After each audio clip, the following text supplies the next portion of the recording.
अस्सलाम वालेकुम। मेरा नाम डॉक्टर सैयद अहमद है। मैं न्यूजीलैंड में साइकाइट्रिस्ट हूँ।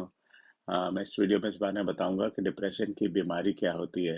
तो हम में से बहुत सारे लोगों को वक्तन फ़वक्तन हालात की वजह से कभी उदासी महसूस होती है।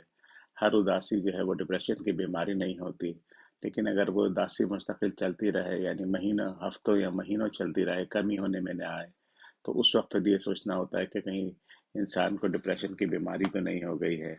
तो डिप्रेशन की बीमारी का कैसे पता चले? वो इस तरह पता चलता है कि अगर उदासी हर वक्त रहने लगे, मायूसी हो जाए, किसी जिन चीज़ों में पहले इंटरेस्ट था उसमें इंटरेस्ट कम हो जाए, यानी जिसमें दिलचस्पी थी दिलचस्पी खत्म हो जाए, जिन चीज़ों में मज़ा आता था वो मज़ा आना बंद हो जाए, फिर जिस्मानी अलामात होने लगे जैसे नींद खराब हो जाए, भूख उड़ जाए, जो है बदन में हर वक्त दर्द रहने लगे जिसकी कोई वजह मालूम ना हो।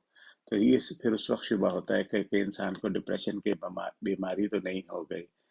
फिर ये होता है कि हर वक्त तो डॉक्टर को दिखाने की ज़रूरत नहीं होती, लेकिन अगर ये बीमारी जो है इसकी अलामात हफ्तों चलती रहे, या फिर ये इतनी शदीद होने लगे कि वज़न कम होना शुरू हो जाए, खुदकुशी ख्यालात आना शुरू हो जाए, तो उस वक्त ज़रूरी होता है कि इंसान किसी अच्छे डॉक्टर को दिखा ले, साइकियाट्रिस्ट को दिखा ले।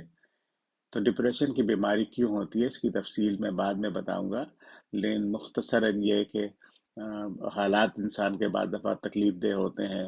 जैसे किसी अजीज़ का इंतकाल हो जाए, इंसान की अच्छी जॉब थी वो अचानक जॉब ख़त्म हो जाए, फिर जो है ख़वातीन को बच्चों की पैदाइश के बाद डिप्रेशन हो सकता है। इनमें से किसी भी चीज़ इसी तरह के वाक़े से डिप्रेशन शुरू हो सकता है।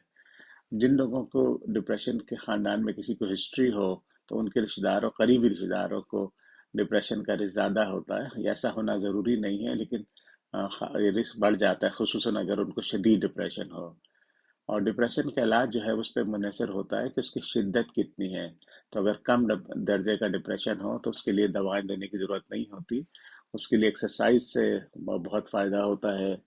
उसके लिए जो है फिर उससे जो अपना लाइफस्टाइल चेंज करने से, अपनी नींद और भूख का ख्याल रखने से, और फिर बहुत सारे इंटरनेट पे सेल्फ हेल्प एप्स और वो अवेलेबल है, उनसे फ़ायदा होता है।